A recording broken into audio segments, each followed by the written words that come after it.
പിറ്റേന്ന് വെളുപ്പിന് തന്നെ അരവിന്ദനും വൈശുവും ചേർന്ന് ജീവൻ്റെ അമ്മയും കൊണ്ട് ആശുപത്രിയിലേക്ക് പുറപ്പെട്ടു. രാവിലെ ഒരു 10 മണിയോടുകൂടിയാണ് അവർ ഹോസ്പിറ്റലിൻ്റെ മുൻപിലേക്ക് എത്തിയത്. കാർ ഹോസ്പിറ്റലിലേക്കാണ് കയറുന്നത് കണ്ടതും ആ അമ്മയുടെ നെഞ്ചു പിടിക്കാൻ തുടങ്ങി. അവർ സംശയത്തോടെ തൻ്റെ അടുത്തിരിക്കുന്ന വൈശുവിനെ നോക്കി. ആൻറ്റി, ചേട്ടന് ചെറുതായിട്ടൊരു ആക്സിഡൻറ്റ് പറ്റി. കുഴപ്പമൊന്നുമില്ല, ചേട്ടൻ സേഫായിട്ടിരിക്കുക. അവൾ അവരെ നോക്കി മറുപടി പറഞ്ഞതും അവരുടെ കണ്ണുകൾ നിറഞ്ഞു. തൻ്റെ മകനെ ഓർത്ത് ആ അമ്മയ്ക്ക് ആവലാതി തോന്നി. എൻ്റെ മോൻ ജീവനോടെ, അവർ പറഞ്ഞുകൊണ്ട് പൊട്ടിക്കരഞ്ഞു. അത് കണ്ടതും വൈശുവിനും അരവിന്ദനും സങ്കടം വന്നു. അങ്ങനെയൊന്നും പറയാതെ ആൻറ്റി, ദൈവം സഹായിച്ച് ചേട്ടന് ഒരു കുഴപ്പമില്ല.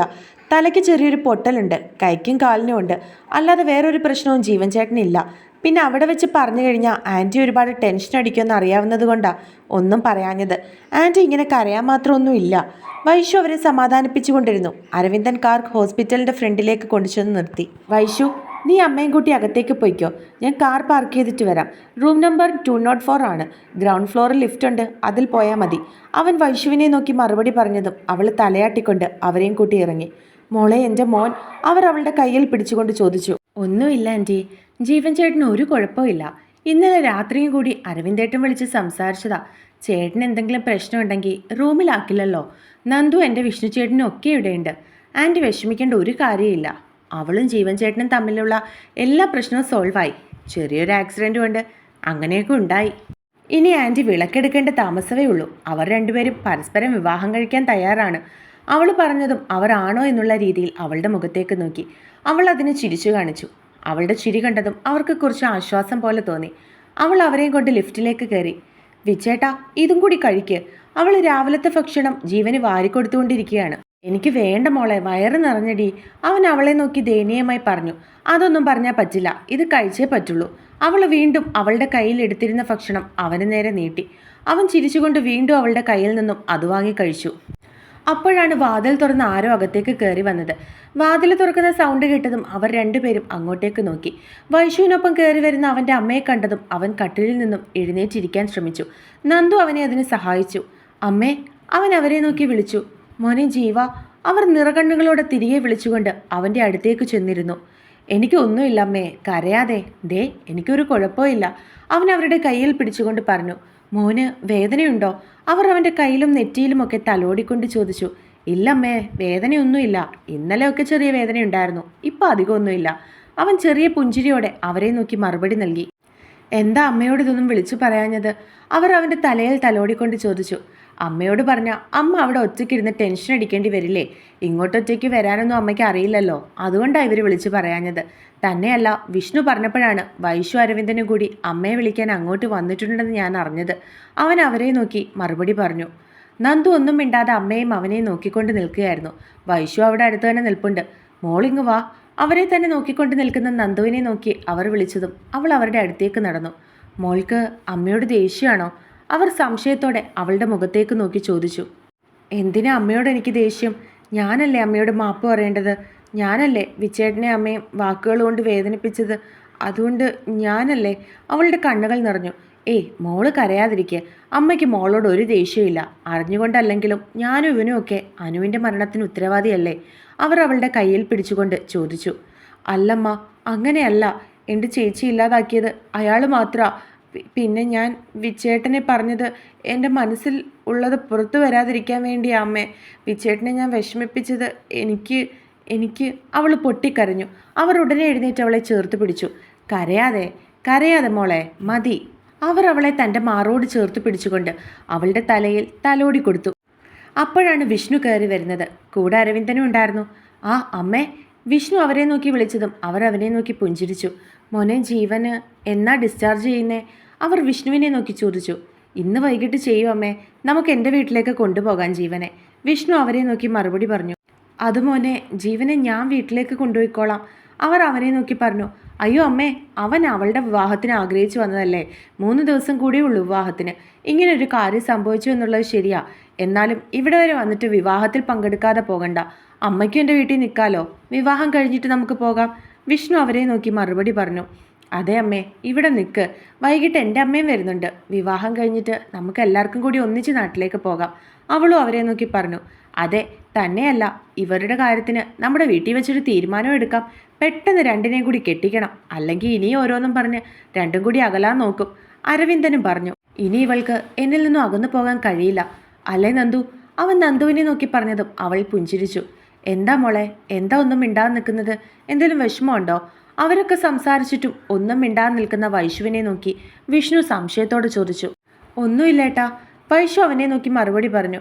എന്നാൽ അവളുടെ ആ വാക്കിൽ തന്നെ അവൾ എന്തോ മറയ്ക്കുന്നത് പോലെ അവന് തോന്നി. എടാ, അത് ചിലപ്പോൾ ഇത്രയും യാത്ര ചെയ്തുകൊണ്ടാകും. അവന് സംശയം തോന്നാതെ ഇരിക്കാൻ അരവിന്ദനും പെട്ടെന്ന് പറഞ്ഞു.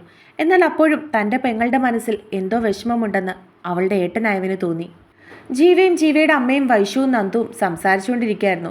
വൈശു അവരോട് സംസാരിക്കുന്നുണ്ടെങ്കിലും അവൾ ഒട്ടും ഹാപ്പിയല്ല എന്ന് വിഷ്ണുവിന് തോന്നി. അരവിന്ദൻ്റെ കൂടെ പോയി വന്നതിന് ശേഷമാണ് അവർക്ക് ഈ മാറ്റം എന്ന് വിഷ്ണുവിന് മനസ്സിലായി. അവൻ അരവിന്ദൻ്റെ മുഖത്തേക്ക് നോക്കി. എന്നാൽ അവൻ്റെ കണ്ണുകൾ വൈശുവിൻ്റെ മുഖത്താണെന്ന് വിഷ്ണുവിന് മനസ്സിലായി. അവൻ അരവിന്ദൻ്റെ അടുത്തേക്ക് നടന്നു. അരവിന്ദ, അവൻ വിളിച്ചതും അരവിന്ദൻ സംശയത്തോടെ അവൻ്റെ മുഖത്തേക്ക് നോക്കി. എന്താ വിഷ്ണു? അവൻ തിരികെ അവനോട് ചോദിച്ചു. ഒന്ന് വരുമോ, എനിക്കൊരു കാര്യം ചോദിക്കാനുണ്ട്, വിഷ്ണു അവനെ നോക്കി പറഞ്ഞു. അവൻ തലയാട്ടിക്കൊണ്ട് വിഷ്ണുവിൻ്റെ പുറകെ നടന്നു. അവർ രണ്ടുപേരും കൂടി പുറത്തേക്കിറങ്ങി. നിങ്ങൾ എന്നിൽ നിന്ന് എന്തേലും ഒളിപ്പിച്ചു വെക്കുന്നുണ്ടോ? അവൻ സംശയത്തോടെ അരവിന്ദൻ്റെ മുഖത്തേക്ക് നോക്കി ചോദിച്ചു. എന്താ വിഷ്ണു, ആര് എന്ത് ഒളിപ്പിക്കുന്നു എന്നാ? അരവിന്ദൻ സംശയത്തോടെ അവനോട് തിരികെ ചോദിച്ചു. എടാ, നീയും വൈശു എന്നിൽ നിന്ന് എന്തോ ഒളിപ്പിക്കുന്നത് പോലെ എനിക്ക് തോന്നുന്നുണ്ട്. അവൾ വന്നപ്പോൾ മുതൽ എന്തോ ഒരു വിഷമത്തിലാണ്. വിഷ്ണു അവൻ്റെ മനസ്സിലുള്ള സംശയം പറഞ്ഞു. അങ്ങനെയൊന്നുമില്ലടാ, നിനക്കതൊക്കെ തോന്നുന്നതാണ്. അവൻ്റെ ചോദ്യം കേട്ട് ആദ്യം ഒന്ന് ഞെട്ടിയെങ്കിലും പിന്നെ അവനും മറുപടി പറഞ്ഞു. അരവിന്ദ, ഞാൻ അവളുടെ ആങ്ങളെയാ. ഇന്നും ഇന്നലെ അല്ല ഞാൻ അവളെ കാണാൻ തുടങ്ങിയത്. എനിക്ക് 8 വയസ്സുള്ളപ്പോൾ എൻ്റെ ലൈഫിലേക്ക് കടന്നു വന്നവളാവൾ. അന്ന് മുതൽ ഇന്ന് വരെയും ഞാൻ അവളെ എന്നും കാണാറുണ്ട്. അവളുടെ മുഖമൊന്ന് മാറി എനിക്ക് മനസ്സിലാകും. ഇവിടുന്ന് പോകുന്നത് വരെ അവൾ ഇങ്ങനെയല്ലായിരുന്നു. പക്ഷെ അവിടെ പോയിട്ട് വന്നപ്പോൾ മുതൽ അവൾക്ക് ആകെ ഒരു വിഷമം പോലെ. നിന്നെ സംശയിച്ച് ചോദിക്കുവല്ല, എങ്കിലും ഒരു ആങ്ങളയുടെ ആവലാതിയോടുകൂടി ഞാൻ നിന്നോട് ചോദിക്കുക. എന്തെങ്കിലും പ്രോബ്ലം ഉണ്ടായോ നിങ്ങൾക്കിടയിലോ മറ്റോ? അവൻ ചോദിച്ചു. എടാ, അങ്ങനെയൊന്നും. അവൻ എന്തോ പറയാൻ തുടങ്ങിയതും വിഷ്ണു അവനെ കൈ ഉയർത്തി തടഞ്ഞു. വേണ്ട അരവിന്ദ, നീ എന്നോട് കള്ളം പറയണ്ട. നിനക്കെന്നോട് പറയാൻ പറ്റാത്തതാണെങ്കിൽ വേണ്ട. പക്ഷെ എൻ്റെ നെഞ്ചിൽ എന്തോ ഒരു ഭാരം പോലെ. എന്തോ അറിയില്ല. അവളുടെ മുഖം മാറിയാൽ എനിക്ക് വിഷമമാകും. അവളെൻ്റെ പെങ്ങളല്ലേടാ. അത് പറയുമ്പോൾ വിഷ്ണുവിൻ്റെ കണ്ണുകൾ നിറഞ്ഞു. അത് കണ്ട് അരവിന്ദനും വിഷമമായി. കാര്യങ്ങൾ അവനോട് പറയാതിരിക്കുന്നത് തെറ്റാണെന്ന് അവന് തോന്നി. വിഷ്ണു, അത് പിന്നെ ഞാൻ പറയാം. പക്ഷെ ഒരിക്കലും ഇതിനെപ്പറ്റി ഒരു സംസാരം ഇനി ഉണ്ടാകാൻ പാടില്ല. നീ ഇത് അറിഞ്ഞു എന്ന് അവൾ ഒരിക്കലും അറിയാനും പാടില്ല. അവൻ പറഞ്ഞതും വിഷ്ണു സംശയത്തോടെ അവൻ്റെ മുഖത്തേക്ക് നോക്കി. എന്താ അരവിന്ദ, എന്താ പ്രശ്നം? അവൾ എന്തെങ്കിലും തെറ്റ് ചെയ്തോ? അവൻ സംശയത്തോടെ അതിലുപരി ആവലാതിയോടുകൂടി ചോദിച്ചു. അങ്ങനെയൊന്നുമില്ല. അവൾക്കൊരു തെറ്റ് സംഭവിച്ചു. പക്ഷെ അവൾക്ക് ആ തെറ്റ് മനസ്സിലായി. അവൾ ആ തെറ്റ് തിരുത്തുകയും ചെയ്തു. നീ ഇനി അത് ചോദിച്ചും പറഞ്ഞും ഒരു പ്രശ്നം ഉണ്ടാക്കണ്ട. നീ ദേഷ്യപ്പെട്ട അവൾക്കത് താങ്ങാൻ പറ്റില്ല. അത്രയ്ക്ക് ഇഷ്ടമാണ് അവൾക്ക് നിന്നെ, അരവിന്ദൻ അവനോട് പറഞ്ഞു. നീ കാര്യം പറ അരവിന്ദ. അവളെക്കുറിച്ച് ഓർക്കും തോറും അവൻ്റെ ക്ഷമ നശിച്ചു. അവൻ കുറച്ച് ദേഷ്യത്തോട് ചോദിച്ചു. ഇല്ല, നീ ഇത് അവളോട് ചോദിക്കില്ല എന്ന് പറയാതെ ഞാൻ പറയില്ല, അരവിന്ദനും പറഞ്ഞു. ശരി, ഞാൻ പറയില്ല, വിഷ്ണു അവൻ്റെ കൈക്ക് മുകളിൽ കൈവച്ചുകൊണ്ട് പറഞ്ഞു. അരവിന്ദൻ ഉണ്ടായതെല്ലാം അവനോട് പറഞ്ഞു. അതൊക്കെ കേട്ടതും അവൻ്റെ കണ്ണുകൾ നിറഞ്ഞു. അരവിന്ദ, എൻ്റെ വൈഷു, അവൾ ഇത്രയും നാളും എന്നെ അമ്മയൊക്കെ പറ്റിക്കുകയായിരുന്നോ? അവൾക്ക് ഞാൻ ഫോണൊക്കെ വാങ്ങിക്കൊടുത്തത് അവൾ തെറ്റിപ്പോകില്ല എന്നുള്ള വിശ്വാസത്തിലായിരുന്നു. അവൾക്ക് ഒരാങ്ങളെ എന്നതിലുപരി എന്നും ഒരു ഫ്രണ്ടായിട്ടാണ് ഞാൻ നിന്നിട്ടുള്ളത്. എന്നിട്ടും അവൻ വിഷമത്തോടെ ചോദിച്ചു. എടാ, അങ്ങനെയൊന്നും നീ ചിന്തിക്കാതെ. അവൾ കൊച്ചല്ലേടാ. ഈ പ്രായത്തിലൊക്കെ ഇങ്ങനെയൊക്കെ തോന്നുന്നത് അത് സ്വാഭാവികം മാത്രമാണ്. അവൾ അവൻ ഇന്ന് വരെ അങ്ങനെ ഒരു ഫോട്ടോസൊന്നും അയച്ചു കൊടുത്തിട്ടില്ല. വേറൊരു രീതിയിലും അവൾ അവനോട് നിന്നിട്ടില്ല. ഞാൻ എല്ലാം അവളോട് ചോദിച്ചതാ. അവൾ സത്യം ചെയ്ത് എന്നോട് പറഞ്ഞു അവളൊരു തെറ്റ് ചെയ്തിട്ടില്ല എന്ന്. അവൾ അവനെ പ്രേമിച്ചു. അത് തെറ്റാണെന്ന് അവൾക്ക് തന്നെ മനസ്സിലായി. ആ സ്ഥിതിക്ക് ഇനി നീ ഒന്നും ചോദിക്കാൻ പോകണ്ട. പിന്നെ അവളുടെ വിഷമം അത് പതിയെ മാറിക്കോളും. നീ അറിഞ്ഞാൽ പിന്നെ അവൾക്ക് നിന്നോട് പഴയതുപോലെ സംസാരിക്കാനൊന്നും പറ്റില്ല. അതുകൊണ്ട് നീ ഇപ്പോൾ ഇത് അറിഞ്ഞെന്ന് അവൾ അറിയണ്ട. അരവിന്ദൻ പറഞ്ഞതും അവനും അത് ശരിയാണെന്ന് തോന്നി. ആരാടാ ആ മോൻ? വിഷ്ണു ദേഷ്യത്തോടെ ചോദിച്ചു.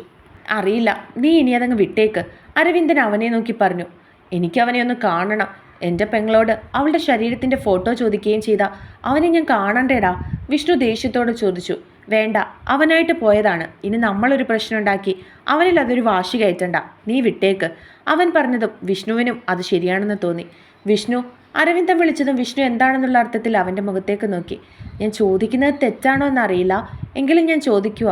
അവൻ എങ്ങനെ ചോദിക്കണമെന്നറിയാതെ നിന്നു. നിനക്കവളെ ഇഷ്ടമാണെന്നല്ലേ? വിഷ്ണു ചോദിച്ചതും അവൻ ഞെട്ടി. എനിക്കറിയാം നിനക്ക് അവളെ ഇഷ്ടമാണെന്ന്. നിന്റെ നോട്ടത്തിൽ നിന്നും എനിക്കത് മനസ്സിലായിട്ടുണ്ട്. വിഷ്ണു അവനെ നോക്കി പറഞ്ഞു. എടാ, ഞാൻ എന്തേലും തെറ്റ്? അരവിന്ദൻ സംശയത്തോട് ചോദിച്ചു. എന്നോട് പറഞ്ഞില്ലായിരുന്നെങ്കിൽ തെറ്റായേനെ. നീ എന്നോട് ചോദിച്ച സ്ഥിതിക്ക് അതിൽ തെറ്റില്ല. അവൻ പറഞ്ഞതും അരവിന്ദൻ അവൻ്റെ മുഖത്തേക്ക് നോക്കി. എനിക്കിഷ്ടമാണ് നിന്നെ എൻ്റെ പെങ്ങളുടെ ഭർത്താവാക്കാൻ. എനിക്കിഷ്ടമാടാ. അവൾക്ക് കൂടെ താല്പര്യമുണ്ടെങ്കിൽ അവളെ നിനക്ക് തരാൻ എനിക്ക് സന്തോഷം മാത്രമേ ഉള്ളൂ. അവൻ പറഞ്ഞതും അരവിന്ദൻ ചിരിച്ചുകൊണ്ട് അവൻ്റെ മുഖത്തേക്ക് നോക്കി. അവൾ സമ്മതിക്കോടാ? വിഷ്ണു സംശയത്തോടെ അരവിന്ദനോട് ചോദിച്ചു. അറിയില്ലടാ, ഞാൻ ജസ്റ്റ് എൻ്റെ മനസ്സിലുള്ള ഇഷ്ടം അവളോട് സൂചിപ്പിച്ചിട്ടുണ്ട്. ഇനി തീരുമാനിക്കേണ്ടത് അവളാ. അവൾ എന്ത് തീരുമാനം എടുത്താലും ഞാൻ അവളുടെ കൂടെ നിൽക്കും. അവൾ എത്ര സമയം വേണമെങ്കിലും എടുത്തോട്ടെ. അവളെല്ലാം മറക്കുന്നത് വരെയും കാത്തിരിക്കാൻ ഞാൻ തയ്യാറാണ്, അതെത്ര വർഷമാണെങ്കിലും. അരവിന്ദൻ പറഞ്ഞതും വിഷ്ണു ചിരിച്ചുകൊണ്ട് അവൻ്റെ തോളിലൊന്ന് തട്ടി. ശേഷം അവർ തിരികെ റൂമിലേക്ക് കയറിപ്പോയി. വൈശു, വിഷ്ണു അവളുടെ അടുത്തേക്ക് ചെന്ന് വിളിച്ചതും അവൾ അവനെ നോക്കി. മോക്ക് വിശക്കുന്നുണ്ടോ? അവൻ സംശയത്തോട് ചോദിച്ചു. അവൾക്കും അമ്മയ്ക്കും എന്തെങ്കിലും വാങ്ങിക്കൊടുക്കേട്ടാ, നന്ദു അവനെ നോക്കി പറഞ്ഞു. വാ അമ്മേ, അവൻ വിളിച്ചു. മോളും വാ, അമ്മ അവളെ നോക്കി പറഞ്ഞു. എനിക്ക് വേണ്ട ആൻറ്റി, അവൾ അവരുടെ മുഖത്തേക്ക് നോക്കി പറഞ്ഞു. അതൊന്നും പറഞ്ഞാൽ പറ്റില്ല. വന്നേ, ഇത്രയും ദൂരം യാത്ര ചെയ്തിട്ട് വിശപ്പില്ലെന്നോ? എനിക്കറിയാലോ നിനക്ക് വിശപ്പുണ്ടെന്ന്. വിഷ്ണു അവളെ നോക്കി പറഞ്ഞു. പിന്നെ അവളുടെ അഭിപ്രായം ഒന്നും ചോദിക്കാതെ അവളുടെ കയ്യും പിടിച്ചവൻ പുറത്തേക്ക് നടന്നു. അരവിന്ദൻ്റെ ചുണ്ടിൽ പുഞ്ചിരി വിരിഞ്ഞു. പക്ഷെ വൈശുവിൻ്റെ കണ്ണുകൾ എന്തിനോ നിറഞ്ഞു വന്നിരുന്നു. കഴിക്ക്, വിഷ്ണു അവൾക്കുള്ള ആഹാരം വാങ്ങിച്ച് മുൻപിൽ വെച്ച് കൊടുത്തുകൊണ്ട് പറഞ്ഞു. എനിക്ക് വിശപ്പില്ലേട്ടാ, അവൾ ദയനീയമായി പറഞ്ഞു. അതിന് വരുന്ന വഴി നിങ്ങളൊന്നും കഴിച്ചില്ലെന്ന് അരവിന്ദൻ പറഞ്ഞല്ലോ, പിന്നെന്താ വിശപ്പില്ലാത്തത്? അവൻ സംശയത്തോട് ചോദിച്ചതും അവൾ കരഞ്ഞുകൊണ്ട് അവൻ്റെ നെഞ്ചിലേക്ക് ചാഞ്ഞു. എന്താടാ, എന്ത് പറ്റി? അവൻ അവളെ ചേർത്ത് പിടിച്ചുകൊണ്ട് അവളുടെ നെറുകയിൽ തലോടി ചോദിച്ചു. സോറി ഏട്ടാ, സോറി. ഞാൻ ഏട്ടനോട് തെറ്റ് ചെയ്തു. എന്നോട് ക്ഷമിക്കണം ഏട്ടാ. അവൾ അവൻ്റെ ഷർട്ടിൽ മുറുക്കി പിടിച്ചുകൊണ്ട് പൊട്ടിക്കരഞ്ഞു. മോളെ വൈശു, കരയാതെ. എന്താ പറ്റിയേ? പറ. അവൻ അവളുടെ മുഖം അവൻ്റെ നെഞ്ചിൽ നിന്നും ഉയർത്തിക്കൊണ്ട് ചോദിച്ചു. അവൾ നിറകണ്ണുകളോടെ അവൻ്റെ മുഖത്തേക്ക് നോക്കി. അപ്പോഴേക്കും ജീവൻ്റെ അമ്മ കൈയൊക്കെ കഴുകിയിട്ട് അവിടേക്ക് വന്നിരുന്നു. നമുക്ക് വീട്ടിൽ ചെന്നിട്ട് സംസാരിക്കാം. മോളിപ്പോൾ ആഹാരം കഴിക്കുക. അവൻ അവളെ നോക്കി പറഞ്ഞതും അവൾ തലയാട്ടിക്കൊണ്ട് കണ്ണുകൾ തുടച്ചു. പിന്നെ ആഹാരം കഴിക്കാൻ തുടങ്ങി. അന്ന് ഉച്ചയ്ക്ക് തന്നെ ജീവനെ ഡിസ്ചാർജ് ചെയ്തിരുന്നു. എല്ലാവരുടെയും നിർബന്ധപ്രകാരം ജീവനെയും ജീവൻ്റെ അമ്മയും വിഷ്ണുവിൻ്റെ വീട്ടിലേക്കാണ് കൊണ്ടുപോയത്. ജീവനും അമ്മയ്ക്കും കൂടി പ്രത്യേക ഒരു മുറി കൊടുത്തിരുന്നു. എന്നാലും അവന് ഭക്ഷണം വാരി കൊടുക്കുന്നതും മറ്റും നന്ദു തന്നെയായിരുന്നു. വീട്ടിലേക്ക് വന്ന വൈശു എല്ലാവരെയും നോക്കി ഒരു പുഞ്ചിരി നൽകിയതിനു ശേഷം റൂമിലേക്ക് കയറിപ്പോയി. അവൾക്ക് എന്തോ മാറ്റമുള്ളതുപോലെ അച്ചുവിനും നന്ദുവിനും തോന്നി. അതുകൊണ്ട് അവർ അവളോട് സംസാരിക്കാൻ തീരുമാനിച്ചു. കട്ടിലിൽ വെറുതെ എന്തോ ആലോചിച്ചു കിടക്കുകയായിരുന്നു വൈശു. അപ്പോഴാണ് അച്ചുവും നന്ദുവും കൂടി അങ്ങോട്ടേക്ക് ചെന്നത്. വൈശു, നന്ദു വിളിച്ചതും അവൾ കട്ടിലിൽ നിന്നും എഴുന്നേറ്റിരുന്നു. എന്താടി, എന്ത് പറ്റി? എന്താ നിനക്കൊരു വിഷമം? ഞാൻ ഹോസ്പിറ്റലിൽ ഉള്ളപ്പോൾ മുതൽ ശ്രദ്ധിക്കുക. നീ ഇവിടെ എങ്ങും അല്ലല്ലോ. നിനക്കെന്തെങ്കിലും വിഷമമുണ്ടോ? ആരെങ്കിലും നിന്നെ എന്തെങ്കിലും പറഞ്ഞോ? അവൾ സംശയത്തോട് ചോദിച്ചു. അത് കേട്ടതും വൈശു പൊട്ടിക്കരഞ്ഞു. നന്ദു അച്ചുവും പരസ്പരം നോക്കി. അവർക്ക് രണ്ടുപേർക്കും എന്താണെന്ന് മനസ്സിലാകുന്നില്ലായിരുന്നു. എന്താണേലും ഞങ്ങളോട് പറ വൈശു. അരവിന്ദേട്ടൻ നിന്നോട് എന്തേലും? അച്ചു സംശയത്തോട് ചോദിച്ചു. ഏയ്, അങ്ങനെയൊന്നും അല്ല. അവൾ പറഞ്ഞുകൊണ്ടുണ്ടായ സംഭവങ്ങളൊക്കെ അവരോട് പറഞ്ഞു. അയ്യോ, അപ്പോൾ വിഷ്ണുവേട്ടൻ ഇത് അറിഞ്ഞു കാണുമോ? നന്ദു സംശയത്തോടെ അവളോട് ചോദിച്ചു. ഇല്ല, അരവിന്ദേട്ടൻ പറയില്ല എന്നാണ് എന്നോട് പറഞ്ഞത്. പക്ഷെ എൻ്റെ മനസ്സിൽ വല്ലാത്ത കുറ്റബോധം തോന്നുന്നു നന്ദു. എനിക്കിതൊക്കെ വിഷ്ണുവേട്ടനോട് പറയണമെന്ന് തോന്നുന്നു. ഇല്ലെങ്കിൽ എനിക്ക് ഭ്രാന്ത് പിടിക്കും. എൻ്റെ ഏട്ടൻ അത്ര എന്നെ സ്നേഹിച്ചതല്ലേ. എന്നിട്ട് ഞാൻ ഈ ചതി ഏട്ടനോട് ചെയ്യാൻ പാടില്ലായിരുന്നു. ഇത്രയും വർഷം ഞാൻ ഏട്ടനിൽ നിന്ന് ഇതൊക്കെ മറച്ചു വെച്ചില്ലേ. ചിലപ്പോൾ ഞാൻ ഏട്ടനോടും അമ്മയോടും ഇങ്ങനെയൊക്കെ ചെയ്തതുകൊണ്ടാകും ഇങ്ങനെയൊക്കെ എനിക്ക് സംഭവിച്ചത്. അവൻ ഇത്രയ്ക്ക് ചീപ്പാണെന്ന് ഞാൻ കരുതിയിരുന്നില്ല. ഇല്ലെങ്കിൽ ഞാൻ എന്നെ ഈ ബന്ധം വേണ്ടെന്ന് വെച്ചേനെ. ഇതിപ്പോൾ അരവിന്ദേട്ടൻ്റെ മുമ്പിലൊക്കെ ഞാൻ നാണം കെട്ടില്ലേ. അവൾ വിഷമത്തോടെ അവരെ നോക്കി പറഞ്ഞു. സാരമില്ല, അരവിന്ദേട്ടൻ എന്തായാലും ആരോടും ഒന്നും പറയില്ലെന്നല്ലേ പറഞ്ഞിരിക്കുന്നത്. ചേട്ടനെ നമുക്ക് വിശ്വസിക്കാം. അരവിന്ദേട്ടൻ അങ്ങനെ ആരോടും പറയില്ല എന്നാ എനിക്കും തോന്നുന്നത്. അച്ചുവും അവനെ സപ്പോർട്ട് ചെയ്തുകൊണ്ട് പറഞ്ഞു. അതെ, നീ വിഷമിക്കാതെ ഇരിക്കുക. എന്തായാലും അവൻ്റെ കയ്യിൽ നിന്ന് നീ രക്ഷപ്പെട്ടില്ലേ, അത് തന്നെ വലിയ കാര്യം. അരവിന്ദേട്ടൻ അങ്ങനെയൊക്കെ ചെയ്യാൻ തോന്നിയത് കാര്യമായി. ഇല്ലെങ്കിൽ ഇതൊക്കെ അറിഞ്ഞിരുന്നെങ്കിൽ സത്യമായിട്ട് നിന്നെ വിഷ്ണുവേട്ടൻ തല്ലിയേനെ. ഇതിപ്പോൾ അരവിന്ദേട്ടനായതുകൊണ്ട് ഒന്നും ചെയ്യാതെ നിനക്ക് കാര്യങ്ങളൊക്കെ പറഞ്ഞ് മനസ്സിലാക്കി തന്നല്ലോ. നന്ദു അവളെ നോക്കി പറഞ്ഞതും അവൾക്കും അത് ശരിയാണെന്ന് തോന്നി. അവൾ ഇതൊക്കെ അവരോട് പറഞ്ഞെങ്കിലും അരവിന്ദൻ അവളെ ഇഷ്ടമാണെന്ന് പറഞ്ഞ കാര്യം അവൾ അവരോട് രണ്ടുപേരോടും പറഞ്ഞില്ല. എന്തുകൊണ്ടോ അവൾക്കത് പറയാൻ തോന്നുന്നില്ലായിരുന്നു. അവർ പിന്നെയും അവളെ ഓരോന്നും പറഞ്ഞ് ആശ്വസിപ്പിച്ചുകൊണ്ടിരുന്നു. വൈകിട്ട് കുളിച്ചിട്ട് ഇറങ്ങിയതാണ് അച്ചു. മോളിതെവിടെ പോകുക? അവൾ ചുരിദാറൊക്കെ ഇട്ട് ഒരുങ്ങി ഇറങ്ങി വരുന്നത് കണ്ടതും വിഷ്ണുവിൻ്റെ അമ്മ സംശയത്തോടെ അവളുടെ മുഖത്തേക്ക് നോക്കി ചോദിച്ചു. ഞാനത് അമ്പലത്തിൽ വരെ പോയിട്ട് വരാം ആൻറ്റി. അവൾ അവരുടെ മുഖത്തേക്ക് നോക്കി പറഞ്ഞു. മോൾ ഒറ്റയ്ക്കോ? നന്ദുവും വൈശു ഒന്നും വരുന്നില്ലേ? വൈശുവിന് തലവേദനയാ, അവൾ കിടക്കുവാ ആൻറ്റി. നന്ദുവിന് പിന്നെ പീരീഡ്സ് ആണ്, അതുകൊണ്ട് അവളും വരുന്നില്ലെന്ന് പറഞ്ഞു. എങ്കിൽ പിന്നെ മോള് നാളെ പോ. ഇനിയിപ്പോൾ വൈകിട്ടായില്ലേ, ഒറ്റയ്ക്ക് പോകണ്ട. അത് പിന്നെ എനിക്ക് പോകണമെന്നൊരാഗ്രഹം തോന്നി ആൻറ്റി. അത് സാരമില്ല, ഞാൻ പോയിട്ട് വരാം, ഇവിടെ അടുത്തല്ലേ. അവൾ അവരുടെ മുഖത്തേക്ക് നോക്കി പറഞ്ഞു. എങ്കിൽ പിന്നെ വിദ്യയും കൂടി കൂട്ടിയിട്ട് പോ, അവർ പറഞ്ഞു. നീ നിൽക്ക്, ഞാനും കൂടി വരാം. അങ്ങോട്ടേക്ക് വന്ന വിദ്യ അവളെ നോക്കി പറഞ്ഞതും അവൾ തലയാട്ടി. വേണ്ട. പെട്ടെന്ന് വിഷ്ണുവിൻ്റെ ശബ്ദം കേട്ടതും എല്ലാവരും വിഷ്ണുവിനെ നോക്കി. ഒരു ബ്ലാക്ക് കളർ ഷർട്ടും മുണ്ടും ഉടുത്തുകൊണ്ട് അവൻ ഇറങ്ങി വരികയായിരുന്നു. നീ എവിടെ പോകുന്നു? അവനെ കണ്ടതും അവൻ്റെ അമ്മ സംശയത്തോടെ അവനോട് ചോദിച്ചു. ഞാനും അമ്പലത്തിലേക്ക് പോകുക, ഞാൻ അവളെ കൊണ്ടുപോയിക്കോളാം. അവൻ പെട്ടെന്ന് പറഞ്ഞതും അച്ചു ഞെട്ടി അവൻ്റെ മുഖത്തേക്ക് നോക്കി. അതെന്തായാലും നന്നായി, മോളെ ഒറ്റയ്ക്ക് വിടണ്ട.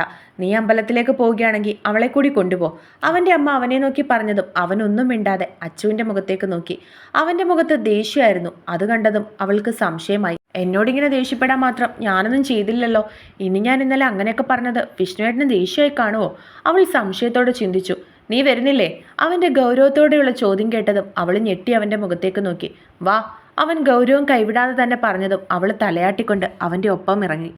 അവൻ കാർ എടുക്കുമെന്നായിരുന്നു അവൾ കരുതിയിരുന്നത്. എന്നാൽ അവളെ ഞെട്ടിച്ചുകൊണ്ട് അവൻ അവൻ്റെ ബുള്ളറ്റാണ് എടുത്തുകൊണ്ട് വന്നത്. അത് കണ്ടതും അവൾ ഞെട്ടി അവൻ്റെ മുഖത്തേക്ക് നോക്കി.